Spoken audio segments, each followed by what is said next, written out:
नमस्कार दोस्तों, स्वागत है आपका आपके अपने YouTube channel the burning news में। और आज की इस वीडियो में हम बात करेंगे तमिलनाडु के करूर में अभिनेता से नेता बने विजय की रैली में हुई भगदड़ की।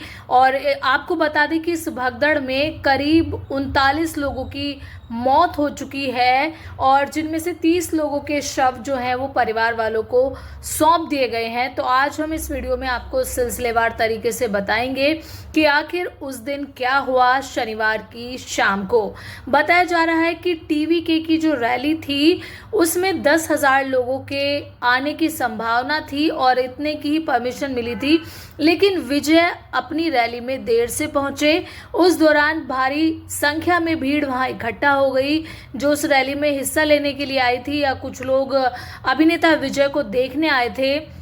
और इसी दौरान एक बच्ची के गुम होने की अफवाह मची और उस अफवाह के बाद एक लोग एक दूसरे पर गिरते चले गए और इस हादसे में करीब 39 लोगों की जान चली गई, जिसमें 17 महिलाएं हैं, 13 पुरुष हैं, 4 बच्चे हैं और 5 बच्चियां शामिल हैं।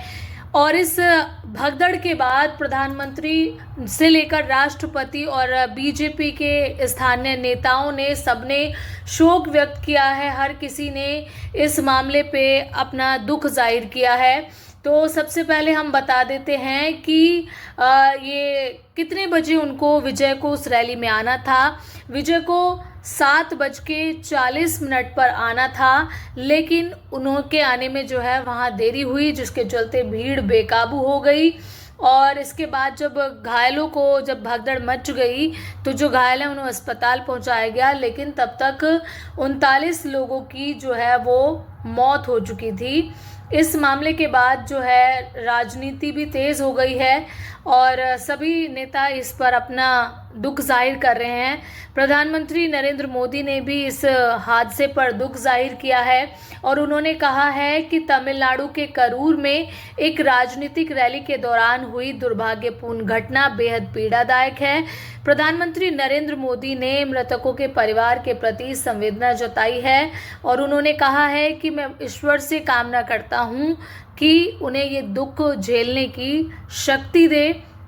इसके अलावा प्रधानमंत्री नरेंद्र मोदी ने घायलों के जल्द स्वस्थ होने की कामना भी की है। इसके अलावा राष्ट्रपति द्रौपदी मुर्मू ने भी इस हादसे पर दुख जताया है और उन्होंने अपने एक्स हैंडल पर लिखा है कि तमिलनाडु के करूर जिले में जो भगदड़ हुई है वो बेहद दुर्भाग्यपूर्ण है और इस हादसे में जान माल की जानकारी जो हानि हुई है उसकी जानकारी मिलने पर बेहद दुख हुआ है। और उन्होंने शोक संतप्त परिजनों के प्रति अपनी गहरी संवेदना व्यक्त की है। केंद्रीय गृह मंत्री अमित शाह ने भी ट्वीट कर या एक्स हैंडल पर पोस्ट कर जो है दुख जाहिर किया है।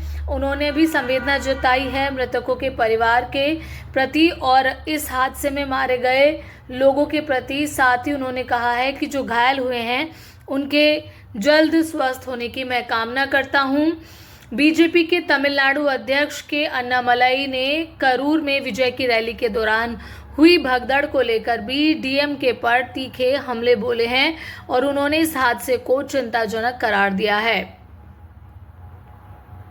रक्षा मंत्री राजनाथ सिंह ने भी तमिलनाडु के करूर में हुई भगदड़ पर दुख जताया है और उन्होंने इस हादसे में मारे गए लोगों के परिवार वालों के प्रति दुख जाहिर करते हुए कहा कि वो जो घायल हैं उनके जल्द ठीक होने की उम्मीद करते हैं। इसके अलावा राहुल गांधी ने भी पीड़ित परिवारों के प्रति शोक जाहिर किया है।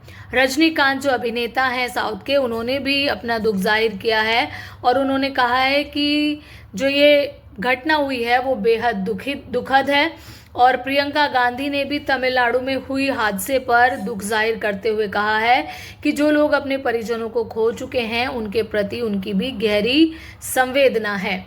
तो आइए अब हम आपको थोड़ी सी और जानकारी दे देते हैं कि इस हादसे के बाद क्या क्या अपडेट हुआ है। हम आपको बता दें कि जो विजय है जिनकी रैली के दौरान ये भगदड़ मची है, उन्होंने सभी पीड़ितों को 20-20 लाख रुपए मुआवजा देने की घोषणा की है, जबकि घायलों के परिवार को 2 लाख रुपए मुआवजा देने की घोषणा की है। तमिलनाडु के मुख्यमंत्री एम के स्टालिन ने मृतकों के परिवार को 10-10 लाख रुपए देने की घोषणा की है, जबकि घायलों के परिवार को 1 लाख रुपए आर्थिक सहायता देने की घोषणा की गई है। इसके अलावा आयोजकों और सुरक्षा से जुड़े प्राधिकरण के खिलाफ भी लापरवाही और के जांच के आदेश दिए गए हैं और राज्य सरकार ने इस घटना के प्रति एक आयोग का गठन किया है, जिसकी अध्यक्षता रिटायर्ड जज अरुणा जगदीश को दी गई है। उप मुख्यमंत्री उदयनिधि स्टालिन ने भी बोला है कि इस हादसे में जिन लोगों ने अपने परिवार के सदस्यों को खोया उनकी क्षतिपूर्ति नहीं की जा सकती, लेकिन उन्होंने स्वास्थ्य विभाग को निर्देश दिया है कि अभी जो लोग घायल हैं उनको जल्द से जल्द अच्छा इलाज मिले और अब कोई भी जो मौत का आंकड़ा है वो बढ़ना नहीं चाहिए।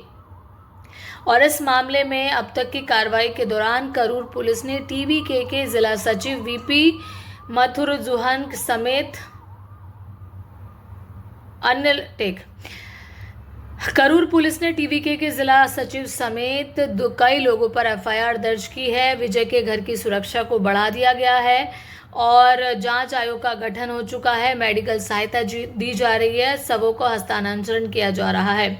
अब सवाल ये कि क्या ये हादसा भीड़ को काबू न करने की वजह से हुआ है या वहां पर सुरक्षा के इंतजाम नहीं थे, इस वजह से 39 लोगों को अपनी जान गंवानी पड़ी, ये अब जांच का विषय है। लेकिन जिस तरीके से यह हादसा हुआ है वो बेहद दुखद है और पीड़ित परिवारों के प्रति गहरी संवेदना राजनीतिक दल जो है वो जाहिर कर रहे हैं, सोशल मीडिया एक्सपर्ट। लेकिन बर्निंग न्यूज़ आपसे अपील करता है कि जिस तरीके की रैली होती हैं उसमें कोशिश करिए कि महिलाओं और बच्चों को ना ले जाया जाए, क्योंकि ऐसे रैलियों में बहुत ज़्यादा भीड़ उमड़ती है जिसमें हादसे होने की संभावनाएं बेहद बढ़ जाती हैं। तो आप क्या समझते हैं इस हादसे को लेकर, प्लीज़ कमेंट करके ज़रूर बताएं।